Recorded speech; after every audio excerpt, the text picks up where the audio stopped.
Hello, format un petit peu différent. J'ai demandé à mon audience Telegram de conserver ses analyses de la semaine et de m'envoyer ça pour une correction. Donc certains ont joué le jeu, m'ont envoyé des setups pris, des trades non pris, des analyses, des questionnements et autres. Donc je vais tâcher de répondre à tout ça dans cette vidéo.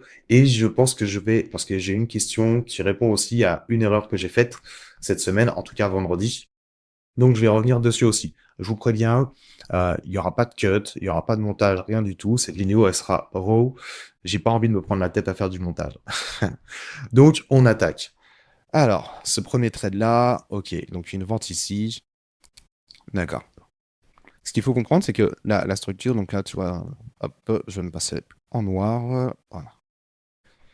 Ça ici, on n'a pas un haut de structure. On a notre haut ici, notre bas ici, notre haut ici, puis on a notre bas ici qui s'est fait entre le vendredi et le lundi. Et donc là, forcément, probablement des BO qui auraient pu se positionner, mais j'ai vraiment un doute là-dessus. Donc de toute façon, il y a pas d'argent ici. Pour moi, il n'y a pas d'argent à cet endroit-là. Par contre, le prix casse ce haut-là. On a des break and retest, donc du monde BO, break and retest, du monde qui se positionne ici. Puis on repart, on casse ce niveau-là. Il y a même celui-ci qui saute. Donc là, on a vraiment un choche, quoi. On a une structure qui est baissière qui passe au ciel. Choche. Donc qui dit choche dit SMC qui peut s'intéresser à se positionner possiblement dans cette OB que je vois, tu l'as raffiné ici. Ok. Donc au moment de la cassure ici, on a du monde qui se positionne avec des stop loss ici, nos break and retest qui rentrent là, ont des stop loss ici, puis nouvelle cassure de structure, du monde qui se positionne à l'achat avec des stop loss là, et ceux qui sont ici passent ici. Ça, c'est ce que tu as tracé et c'est pertinent. Nous, SMC qui se positionne aussi avec des stop loss ici. Le prix vient casser de nouveau la structure. Donc du monde se positionne à l'achat avec des stop loss là. Nos SMC se mettent à break-even puisqu'on a un nouveau BOS. On va avoir aussi, d'ailleurs si je pousse à l'extrême, je pense qu'on peut même y voir une trendline ici. On a le troisième point de touche ici, donc il se positionne avec des stop loss qui sont là ou là. On inquiète la trendline. Donc les stop loss de la trendline vont passer où? Sur le niveau qui rejette le prix. On a d'ailleurs un retest de la trend, du monde qui vend. On a une cassure de structure, du monde qui vend, qui cherche à vendre. Et là, boum, on vient liquider tous nos acheteurs. Donc si on n'a plus d'acheteurs, il n'y a aucun intérêt à continuer à vendre. Par contre, on a des vendeurs qui se sont positionnés. Donc plutôt un achat à prendre. Je dis pas qu'il y avait forcément une opportunité pour prendre l'achat, mais la vente ici n'était quand même pas pertinente. Deuxième graphique. Ok, donc là, on est sur GU. Alors GU, moi, de ce que je vois, c'est pour ça que je travaille beaucoup en M5. Je vais surtout me concentrer sur ce qui s'est passé dans l'ASIAN. Je vois quoi? Donc des BO ici. Ok, on casse, on revient, on crée effectivement une sorte de support ici, donc du monde qui achète. Puis, le prix vient liquider. Ok, la question c'est, est-ce que ici, on a quelque chose à viser? Et pour moi, la réponse est non. Oui, on a cassé la structure, mais on n'a pas de vendeur qui s'est positionné avant. Si on avait eu un price action qui nous fait ça et qui nous crée des intentions de vente, donc des vendeurs qui se positionnent, pourquoi pas chercher un achat pour aller liquider parce que on a liquidé nos acheteurs. Donc là, c'est juste le fait de tirer sans avoir de cible en face. Ça, c'est une erreur qui est commune. Comprendre la liquidité, c'est bien. Comprendre ce qu'on vise, c'est mieux. Hop, alors ça, c'est quelque chose qui est récurrent. Méfiez-vous du premier choche. Quand on a une forte expansion comme ça, d'ailleurs, en plus, on en revient au fait de, dans l'immédiat, ici, on n'a pas spécialement grand-chose à viser. On n'a pas spécialement grand-chose à viser, malgré le fait que, ok, là, on casse ce niveau-là, on vient le retester, d'accord, du monde qui se positionne, on crée une forte expansion ici, donc les gens sont plus enclins à acheter. Par contre, suite à une forte expansion, je pense que là, ici, en petite utilité de temps, on doit avoir un choche. Donc, ça y est, les premiers vendeurs, suite à la liquidation, vont se positionner. on les fume et on peut lancer le mouvement. D'ailleurs, c'est un trade. Si pour X raison quelqu'un l'a pris, euh, moi je suis assez partisan. On a ce niveau-là qui peut avoir de l'intérêt pour les acheteurs. Pourquoi? Parce que c'est l'order block qui crée la cassure de structure. On voit d'ailleurs qu'on a des forts rejets dessus. Pour ma part, je me mets à BE ici et je me paye ici. Parce qu'on ne sait pas ce que le prix peut faire. Il peut très bien remonter à nouveau. L'idéal, c'est de se payer à l'entrée du trap s'il n'a pas encore été testé ou en sortie de trap s'il a déjà été testé. Ok. Donc là, ouais, c'est se méfier du premier choc. Enfin, ok, changement de graphique. Ah, ouais. Ok. Alors, là, hop, je vais passer en blanc. Là, pour moi, l'entrée sur ce niveau-là, c'est pas forcément ce niveau-là qui a de l'intérêt, c'est plus l'histoire qui va avec. On voit une structure qui... On voit ça. Là, on casse. Ok. Donc, du monde qui s'intéresse à vendre. On revient, on crée ce niveau. Ok, cassure. On vient retester ici. Boum. On vient casser la structure. Et donc, des acheteurs positionnés. Puis vient retest. Premier choc, certainement en interne ici. On liquide. Et là, du coup, je pense que la vente était plus pertinente ici que là. Si pour X raison, tu te positionnes ici, te mets pas à BE sitôt. Mets-toi à BE quand on arrive sur le trap ou quand on vient saisir le trap. Là, en l'occurrence, ton trap est là. Je sais que non, c'est le genre de trade. Soit je vais me passer à BE sous ce niveau-là, parce qu'effectivement, on voit d'ailleurs qu'il offre un rejet. Je me passe à BE à ce niveau-là, ou alors à ce niveau-là quand je me paye. Par contre, ta deuxième vente, c'est pas la plus pertinente. Puisque si là, tu considères qu'on a un fake boss, c'est-à-dire qu'on a liquidé. Pourquoi reprendre une vente si tu considères qu'on a plus d'acheteurs? Si tu as un fake boss ici, ton trap, c'est pas juste ça. Ton trap, c'est vraiment le mouvement qui crée la cassure ici. Il n'y a pas de raison de revenir là, puisqu'on n'a pas encore cassé de structure. Si tu regardes, tu n'as pas de structure haussière qui s'est créée. Là, les gens ne rentrent pas à la vente. Pourquoi? Parce que le mouvement, il est comme ça. Donc, une fois qu'on aura cassé ce niveau-là, du monde sera enclin à acheter, pardon. Du monde sera enclin à acheter. Là, pour l'instant, suite à ça, tout le monde short. Donc, cette vente-là, elle n'était pas pertinente.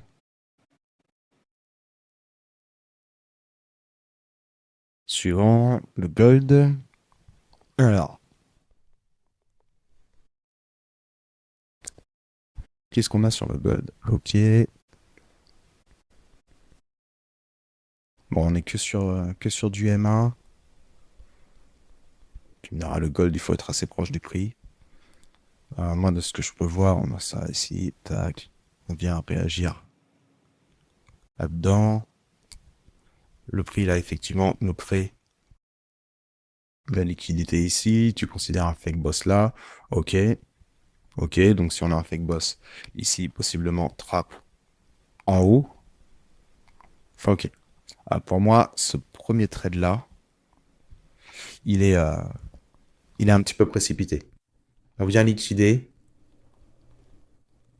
puis on revient chercher la contrepartie. Pourquoi? Parce que les mecs qui voulaient éventuellement vendre là, quand ils se font péter, ils veulent acheter dans le niveau qui crée la cassure. Donc là, on vient chercher la contrepartie, on recrée une cassure, puis d'un cool. Et d'ailleurs, je pense, j'ai pas forcément suffisamment d'infos, mais quand je vois le prix qui descend comme ça, là, qui offre une réaction, ça me plaît. Ça, c'est le genre de réaction, ça me plaît parce que les gens sont enclins à acheter ici. On revient plus profondément. Donc, ça veut dire quoi? Là, on a nos BO, break and retest. Le prix casse, donc les stop loss passent là. On revient ici, hop, on liquide, et possiblement, là, prendre une vente. Pourquoi? Parce qu'on n'a pas de vendeur. On n'a pas de vendeur. Éventuellement, des SMC qu'on puisse positionner et non, même pas non plus, puisque du coup, on revient sur l'OB, un casse de nouveau, donc les SMC sont à break-even. Donc là, il n'y a plus de vendeurs ici, on n'a plus que des acheteurs. Donc le premier pour moi, c'est la précipitation. Le deuxième, fallait des couilles pour rentrer là-dessus. Après, je dis ça, je le fais de temps en temps. Mais le plus safe, c'était certainement la vente sur ce niveau-là. Ok. Ensuite, là, qu'est-ce qu'on a? Ça, et je crois que tu me l'as envoyé sur une autre unité de temps.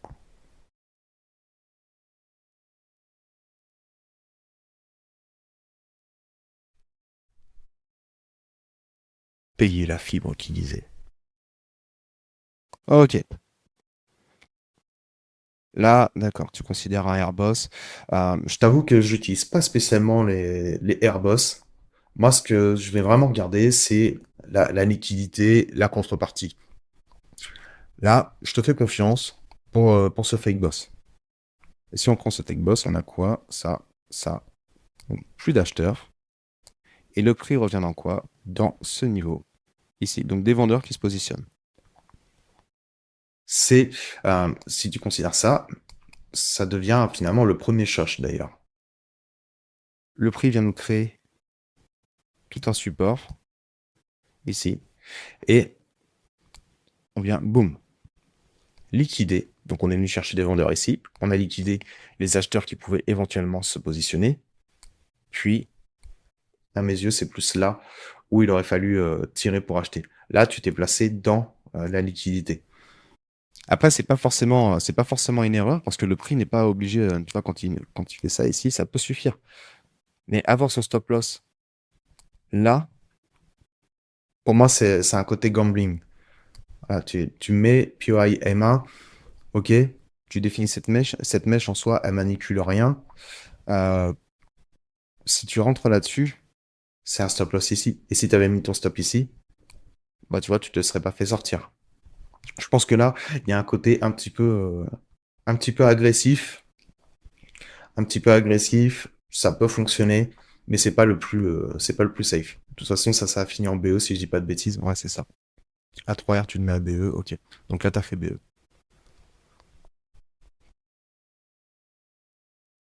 Ensuite, on a quoi?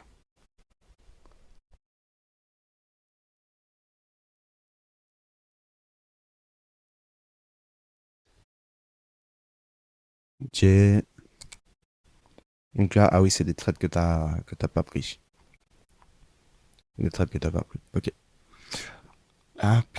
Qu'est-ce que je vois? On a ça ici, là, un casse. Ok. Du même, tu rentres ici.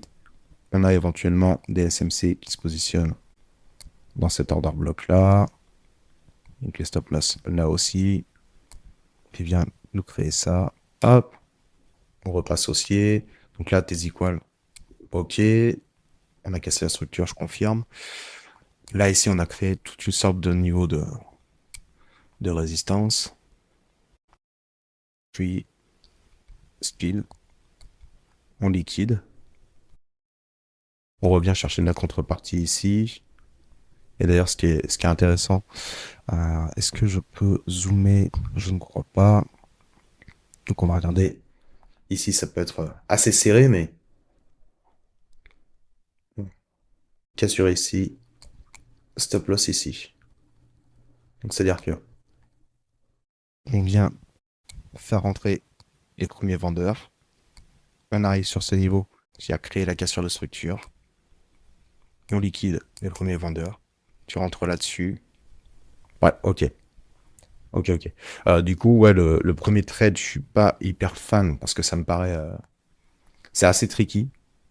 C'est assez tricky. Par contre, le deuxième, il est très sexy. Très sexy, très sympa. Voilà. Là, on a quoi?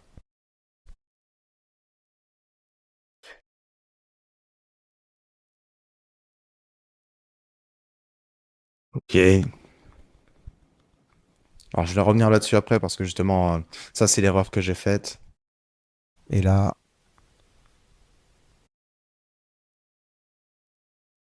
Ça, c'est quoi?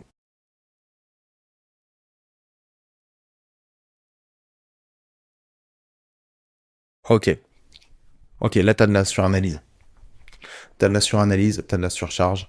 Ah, les liquidités, c'est bien de les tracer, mais il n'y a pas d'intérêt à tracer tous les petits hauts, tous les petits bas, tout ça. Il faut vraiment prendre ce qui est flagrant. Ok. Vraiment prendre ce qui est flagrant. Tout le monde peut voir justement bah, ce niveau qui se fait éclater. Je suis d'accord. Tout le monde peut voir ça. Ah, donc on a ça, éventuellement ça, là. Ouais, il y a encore. Bah là après, si ça, ok. Donc c'est haut là. Donc quand il se fait péter, ok. Des BO qui rentrent avec des stop loss. Alors pas ici, mais ici. Et encore, même pas. Même pas. Stop loss ici. Puisque c'est là ici, ça casse. Je pense que les stops sont là. On revient, on casse de nouveau. Ok. Stop loss ici. Là, le prix, il fait sa vie. Et sa vie, ok. Des BO ici, j'en suis pas convaincu. En tout cas, c'est pas le plus flagrant. C'est pas le plus flagrant. Ce qui est flagrant, par contre, c'est cette expansion-là, de péter ça ici. Ok, là, ça peut être intéressant. Ok, par contre, donc cette vente-là. Ok, je crois voir, je crois voir ce que c'est. Alors, je comprends clairement l'idée. Je vois à quel moment c'était. Je comprends clairement l'idée parce que on avait effectivement tout ce niveau-là qui était plutôt intéressant.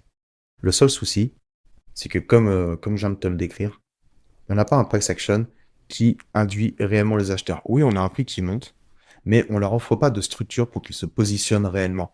Donc, est-ce qu'on a un intérêt à chercher une vente? Pas forcément, pas forcément. Même si, franchement, j'étais enclin à la vente hein, à ce moment-là. Moi, je vois très bien quand est-ce que c'était. J'étais enclin à la vente. Le seul truc qui m'ennuie, c'est le fait qu'on n'ait rien réellement qui, euh, qui attire le prix. On liquide peut-être, mais on n'a rien qui attire le prix. Et du coup, le dernier screen, euh, c'est intéressant parce que c'est un petit peu l'erreur que j'ai faite et c'est ce que tu m'as demandé hein, dans ton message. Pourquoi on n'est pas venu chercher plus de liquidité? Je vais montrer là, graphiquement pourquoi. L'erreur que j'ai faite, c'est de considérer l'argent ici. Sauf que en dessous, on n'a pas d'argent. Pourquoi? Price action, on a ça, là, là, et là on casse. Donc ce bas-là, n'a pas mené à une cassure de structure. Donc s'il n'a pas mené à une cassure de structure, personne ne s'est positionné avec des stops ici. Par contre, quand il est revenu et qu'il a cassé ici, on a du monde qui s'est positionné avec de l'argent là. Mais ici, on n'a pas d'argent.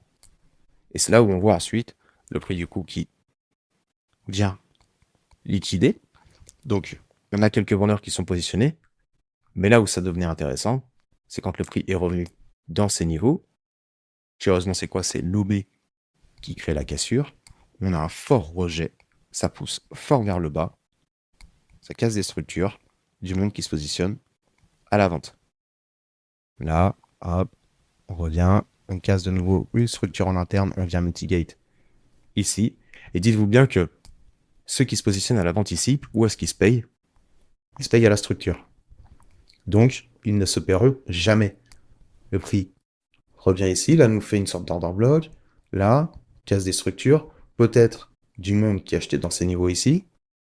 On a un speed, on vient mitigate ici, et on peut continuer à monter. Mais ici, en fait, il n'y avait pas d'argent. Une fois qu'on a liquidé ici, tout l'argent se trouvait dans ces niveaux ici. Voilà un petit peu pour les corrections, les retours. Si la vidéo vous a plu, n'hésitez pas à me le dire en commentaire. Je verrai pour en faire un petit peu plus souvent, à condition que vous jouiez le jeu vous aussi, c'est-à-dire de m'envoyer vos trades, pas seulement les SL, mais aussi les BE, les TP, m'envoyer du volume. Je verrai, je pense que je vais pas m'amuser à le faire toutes les semaines. Et si tu souhaites aller plus loin, prends rendez-vous directement sur le lien Calendly en description. On va faire un audit de ton système de trading tous les deux et on voit si on peut aller chercher du résultat ensemble pour que tu puisses être autonome et constant sur les marchés.